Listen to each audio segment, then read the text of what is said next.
خوای بەخشندەی میهرەبان، سەلام و ڕەحمەتی خوای گەورە بەسەر هەموو لایدا بڕژێ و جارێکی تر خۆشحاڵم کە بە خزمەت مامەستایانی بەڕێز و برانی خۆشەویست خوشکانی ئازیز دەگەینەوە. ئێمە تا ڕادەیەک لەخوا بەزیاد بێ خەڵکوی جەماوەرێکی دڵسۆز و خەمخۆر و ڕاستەقینە دەنجی بە کۆمەڵی ئیسلامی داوە. ئێمە دڵمان پێیان خۆشە. و من لێرە بەڕاستی دووپاتی دەکەمەوە کە لە کاتی خۆشیدا گوتومانە پێش ئەوەی کە خەڵک تاقیمان بکاتەوە ئێمە ئیمتیحانی خۆمان داوە. گوتومانە ئێمە پشتیوان بەخوای گەورە لە جێگەی متمانەی خەڵک دەبین و دەنجی خەڵک کە بە ئێمە دەدرێ زایە نابێ و ئەم دەنگانە دەپارێزین وەک چۆن لە قۆناغی ڕابردووماندا ئەگەر باسی 4 ساڵ بکەم دەنا زۆر درێژترە تەمەنی و مێژووی ئێمە لە 4 ساڵی ڕابردوو، بەڵام دیارە ئێستا کە باسی هەڵبژاردنە 4 ساڵ بۆ 4 ساڵ یا 5 ساڵ تقریبا ئێمە فراکسیۆنی ئێمە لە پەرلەمانی کوردستان سەلماندی کە احتیفازی بە دەنجی خەڵکەوە کردووە کە کاتی خۆدەنیان پێدراوە، بەرگریان لە مافەکانی خەڵک کردووە، سەرسەختانە لە پەرلەمان بەرگریان لە مافەکانی خەڵک کردووە و بەرگریان لە مافە گشتیەکان کردووە و هەوڵیان داوە کە پەرلەمان فیعلی بێ و کارا بێ و مؤسسەیەکی یاسادانەر بێ و چاودێریکەری حکومەت بێ و مؤسسەیەکی مەرجەعی سیاسی بێ. و لەم ڕۆژەوە کۆمەڵی ئیسلامی زۆر فشاری کەوتە سەر، بەڵام لە مەبادی و لە قەنەعەتی خۆی پاشەکشەی نەکرد. بەشێکی زۆری کە خەڵک متمانەی بەڕاستی بە کۆمەڵی ئیسلامی بەخشیوە لە ڕێگەی فراکسیۆنی کۆمەڵ بووە لە پەرلەمانی کوردستان و لە ڕێگەی فراکسیۆنی کۆمەڵ بووە لە پەرلەمانی عێراق و لە ڕێگەی تیمی بەشدار لە حکومەت بووە لە کابینەی هەشتەمی حکومەتی هەرێمی کوردستان و لە ڕێگەی هەڵوێستە سیاسیەکانی کۆمەڵی ئیسلامی بووە لە بارە سیاسیەکانی سەرگۆڕەپانی کوردستان. ئێمە لێرەشەوە هەر بە هەمان شێوە بەڕاستی پشتیوان بەخوای گەورە لەسەر ئەو پرۆژە و بەرنامەیە بەردەوام دەبین کە چی لە قازانجی خەڵک بێت چی لە بەرژەوەندی خەڵک بێ، ئێمە ئەوە دەکەین بە بەرنامەی خۆمان و ئەوە دەبێتە پرۆژەی ئێمە و ئەوە دەبێتە چەقی کارکردنی ئێمە کە لەمەوە کارێسە دەکەین و داکۆچی لێ دەکەین و لەسەری بەردەوام دەبین ئینشاءالله. ئێمە هەر قۆناغی بێ ئێمە لەسەر ئەو مەبادی و قەنەعەت و ئەو پرۆژە و ئەو بەرژەوەندیانەی کە گشتیە ئێمە لێی ناینە خوار بەردەوام دەبین لەسەری. جا ئێمە ئەگەر لە معارەزە بین ئێمە هەر بەردەوام دەبین لەسەر هەڵوێست و قەنەعەتەکانی خۆمان، ئەگەر لە حکومەتیش بەشداری بکەین هەر بەردەوام دەبین لەسەر هەڵوێست و لەسەر کار و پرۆژە و قەنەعەتەکانی خۆمان. بەڵام دیارە هەر کامێک لەوانە شێوازی کارکردنی جیاوازی خۆی هەیە. هەستن ئێمە ئێستا برارمان نەداوە کە کامیان دەکەین، بەڵام یەک حەقیقەت هەیە بیزانن، ئەسڵ لە دروستبوونی پارتی سیاسی و بەشداریکردنی لە پرۆسەکانی سیاسی بە تایبەتی هەڵبژاردن ئەوەیە کە حکومڕانی بەدەست بێنێ، کاروباری خەڵک بەڕێوەبەرێ، ئەو سەرپەرشتی کاروباری خەڵک بکات لە وڵات. ینی ئەسڵ ئەوەیە. یان ئەگەر ئەمەی بۆ نەکراواتە زۆرینە نەهێنا کە حقوقی حکومەت پێک بێنێ، ئەو کاتەی دوو ڕێگای لە پێشە، واتە ئەسڵ ئەوەیە کە تو لە حکومەتدا بێ حکومڕانی بکەیت. ئێستا مە بۆی بەشداریمان کردووە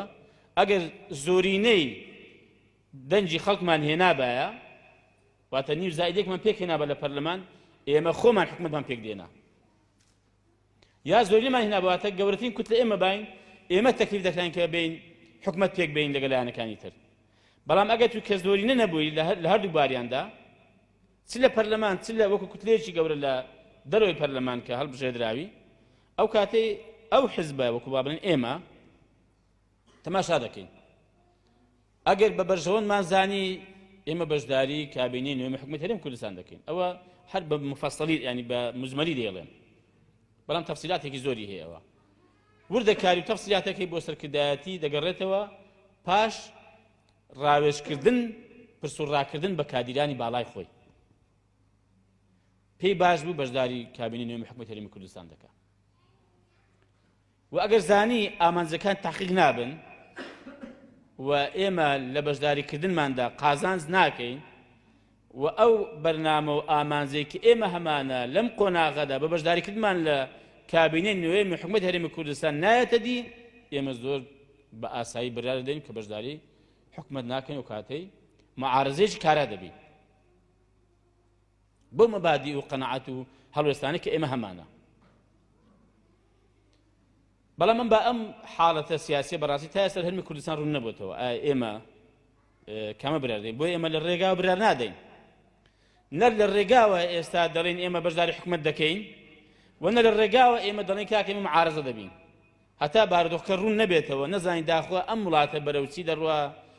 ینی حکومڕانی 4 ساڵی ڕابردوو چۆن دەبێ چێ دەیکا ئایا وەکو 4 ساڵی ڕابردوو دەبێ یا مەسەڵەن داهاتوودا جیاواز دەبێ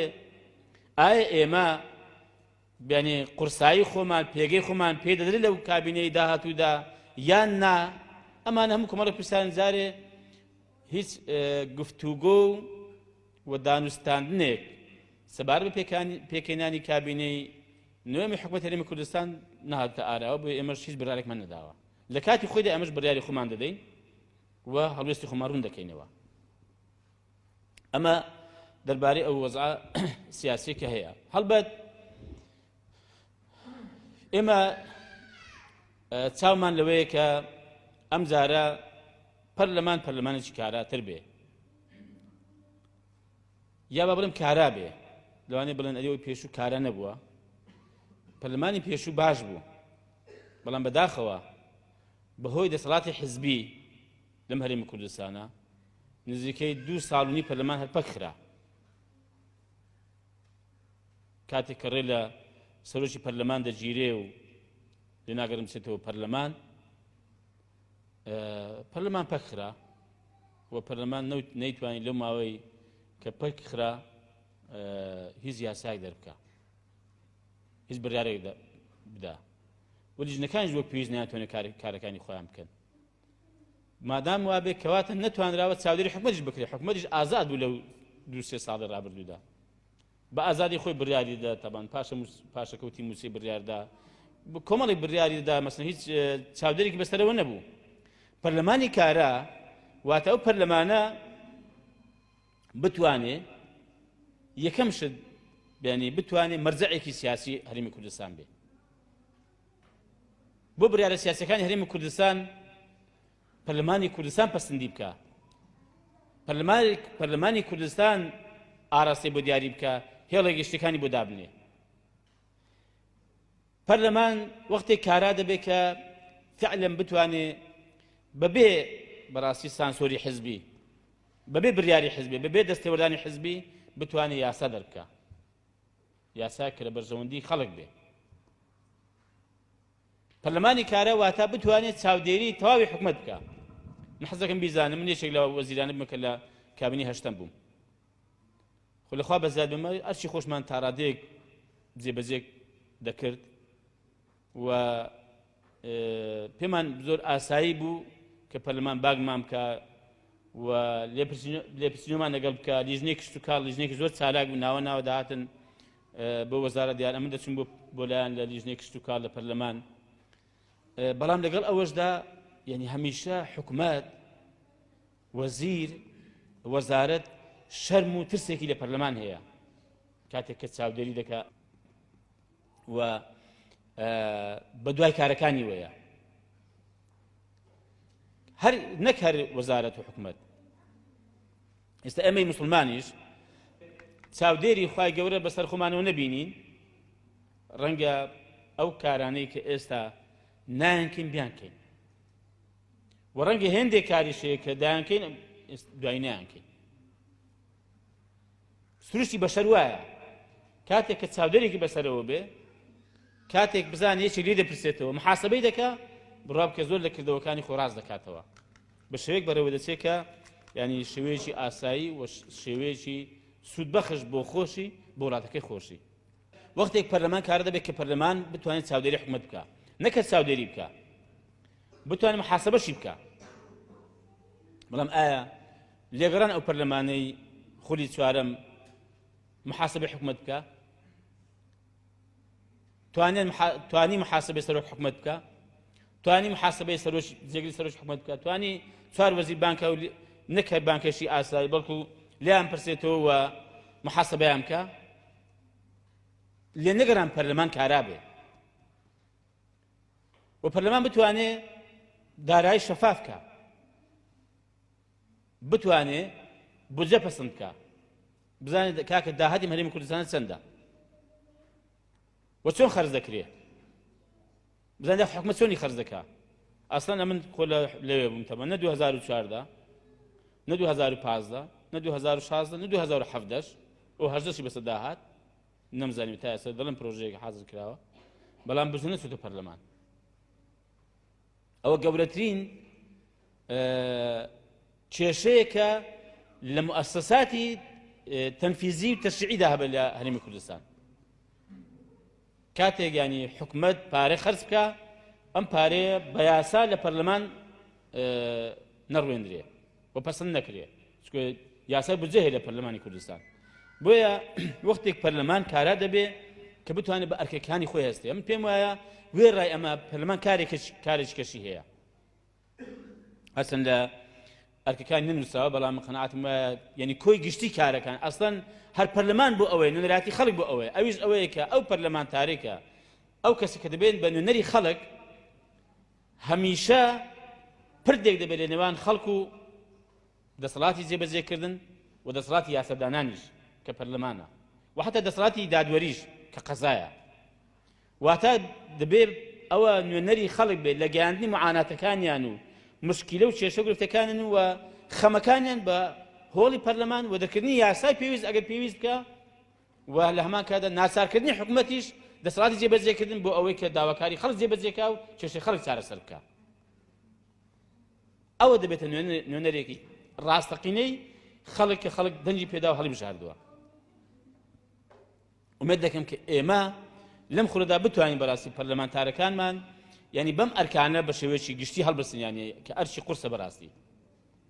یعنی ئەرچی پەرلەمان لەم خولەدا کە دەبێ بتوانێت کە بە ئەرکە گرنگ و یاسایەکانی خۆی هەڵسێ لە هەمان کاتدا نوێنەرێکی ڕاستەقینەی هەڵبژێردراوی خەڵکیش بێ مادام خەڵک بە ئەندازەیەک بە ژمارەیەک پشتگیری کردووە کە ببێت بە نوێنەری ئێمە دەمانێت پەرلەمانێکی ئەوە هەبێت بەڕاستی پەرلەمانێکە تعبیر لە معاناتی خەڵک لە ئێشوژانی خەڵک لە خەمی خەڵک بکە کە خەڵک خۆتان زانیانی لە هەرێمی کوردستاندا بەداخەوە این لە مافە یاسایی و ئاسایەکانی بێبەشە لە خزمەت گوزاری ئاسایەکانی کە مرۆڤ لە سەر ڕووی زەوی پێویستە هەی بێ بێبەشە ئازادیەکان تەماشا دەکەی کۆمەڵی سنووری هەیە ئەگەر لە بەرژەوەندی دەسەڵاتێک یا لە بەرژەوەندی دەسەڵاتداران نەبێ ئەویش سنووردارە و دەسەڵات بەداخەوە خەمی نییە کە خەڵک کێشەی هەیە خەڵک بێ ئاوە خەڵک بێ کارەبایە خەڵک بێ نانە خەڵک نەخۆشی هەیە خەڵک کۆمەڵی گرفتی هەیە بێجێگە و ڕێگەیە خەمی نییە ئەمنیشی لە خاڵە لاواز و پڕ خەفەتەکانی کە من بەڕاستی بینیمە لە دەسەڵاتی 4 ساڵی ڕابردووماندا ئەوەیە کە بەداخەوە مەگەر چۆن دەنا بەرپرسانی هەرێمی کوردستان خەمی خەڵکیان نییە